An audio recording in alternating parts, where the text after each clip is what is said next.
Muito bem, agora eu gostaria que você notasse uma história muito interessante. Ainda estamos em cima da definição de fé bíblica. Vamos pegar um pouco da definição de fé bíblica através de ver do jeito que não é para fazer, tá? Com os discípulos, tá certo? Aqui em Marcos capítulo 4, 35 a 37. Vamos ler essa passagem. Naquele dia, sendo já tarde, disse-lhe Jesus: passemos para a outra margem. E eles, despedindo a multidão, o levaram assim como estava no barco, e outros barcos o seguiam. Ora, levantou-se grande temporal de vento, e as ondas se arremessavam contra o barco, de modo que o mesmo já estava a encher-se de água. Continuando. E Jesus estava na popa, dormindo sobre o travesseiro. Eles o despertaram e lhe disseram: Mestre, não te importa que pereçamos? E ele, despertando, repreendeu o vento e disse ao mar: acalma-te, emudece. O vento se aquietou e fez-se grande bonança. Então lhes disse: por que sois assim tímidos? Como é que não tendes fé? E eles, possuídos de grande temor, diziam uns aos outros: quem é este que até o vento e o mar lhe obedecem?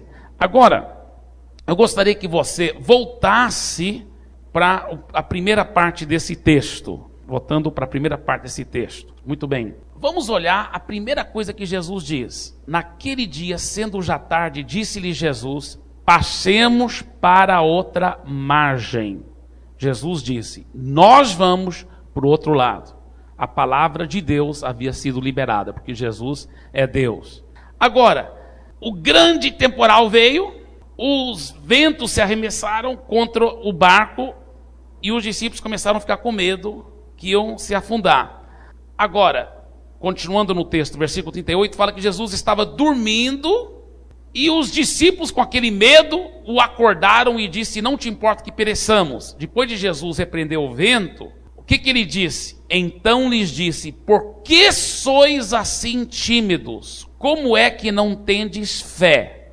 Olha a expressão que Jesus usou: por que sois assim tímidos? A timidez, às vezes, anda junto com a falta de fé. Por que Jesus confrontou o erro da timidez neles? Em que área que eles estavam tímidos? Sabe por quê, queridos? Eles estavam tímidos porque era para eles terem acalmado o mar. Sabia disso? Escuta bem. O que é fé? Fé é crer na palavra de Deus. Jesus é Deus. E Jesus tinha falado: nós vamos para o outro lado. A palavra tinha sido liberada. Jesus dormiu. Quando a tempestade começou a empatá-los de ir para o outro lado, porque o vento era contrário, eles não estavam podendo chegar para o outro lado, o que era para os discípulos serem feito? Espera aí, o Rei dos Reis, o Senhor dos Senhores, viu o vento, viu o mar, viu ondas. Ele já liberou a palavra, que nós vamos para o outro lado, e nós não duvidamos nessa palavra que ele deu, e nós cremos. Então você não pode nos empatar, viu o vento, viu o mar, de ir para o outro lado. Então acalma-te, emudece. Era para eles terem essa coragem. Mas não, eles foram tímidos. Eles foram tímidos. E Jesus os acusou, no bom sentido da palavra, né? Corrigiu a timidez deles. E disse que isso foi falta de fé. Por que falta de fé? Porque não creram na palavra de Jesus. Quando ele disse: nós vamos para o outro lado. Agora, através da ação dos discípulos, nós podemos ver vários aspectos o que a fé não é. Sabe por quê? Deixa eu explicar uma coisa para você.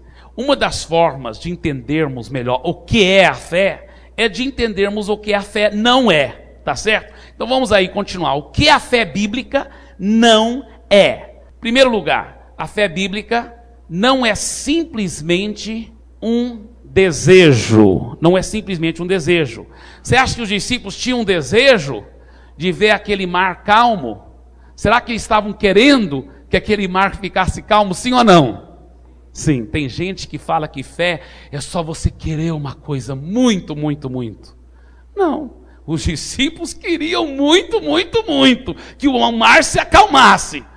Mas Jesus falou que eles não tinham fé. Então, fé não é simplesmente um desejo.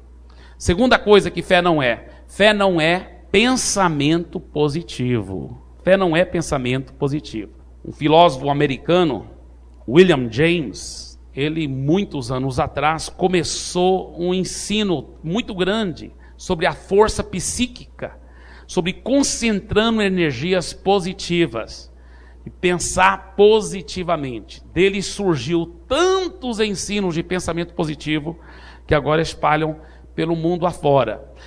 Muitos desses pensamentos, esse ensino sobre pensamento positivo, tem muitas verdades bíblicas, porque a Bíblia também ensina muito sobre a mente, sobre pensar positivamente.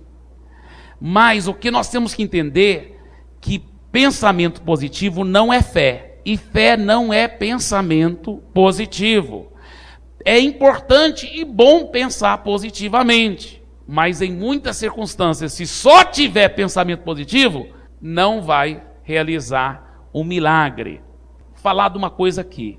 As verdadeiras tempestades da vida, irmão, pensamento positivo não vai funcionar. Vamos só dar um exemplo aqui. Vamos supor que os discípulos tinham tomado uns cursos de autoajuda e de pensamento positivo. Então, na hora da tempestade, lá vai Pedro e João e Tiago falando, não temos que acordar Jesus. Eles não sabiam que eles mesmos podiam declarar a palavra da fé. Não, mas eles, então, vamos unir as mãos aqui. Pedro, Tiago, João, vamos unir as mãos aqui. Agora, vamos concentrar nossas energias. Vamos lá. Vamos pensando positivamente. Pense e fale agora. Está começando a se acalmar o mar. Está se acalmando o mar. Isso me faz pensar das pessoas que estão no meio de uma tempestade, problemas matrimoniais, problemas financeiros, problema de saúde, um câncer, e acha que pensamento positivo vai resolver a parada? Não vai. Tem que ter um milagre. Então lá, vai se acalmar. Vai lá, Pedro. Vai lá, João. Vamos, Tiago. Vai se acalmar o mar. Agora, então, a fé bíblica é crer na palavra de Deus, falar isto e agir de acordo. Vamos dizer isso? A fé bíblica é crer na palavra de Deus, falar isto e agir de acordo. Fantástico. Vocês são uma turma poderosa, viu? Parabéns.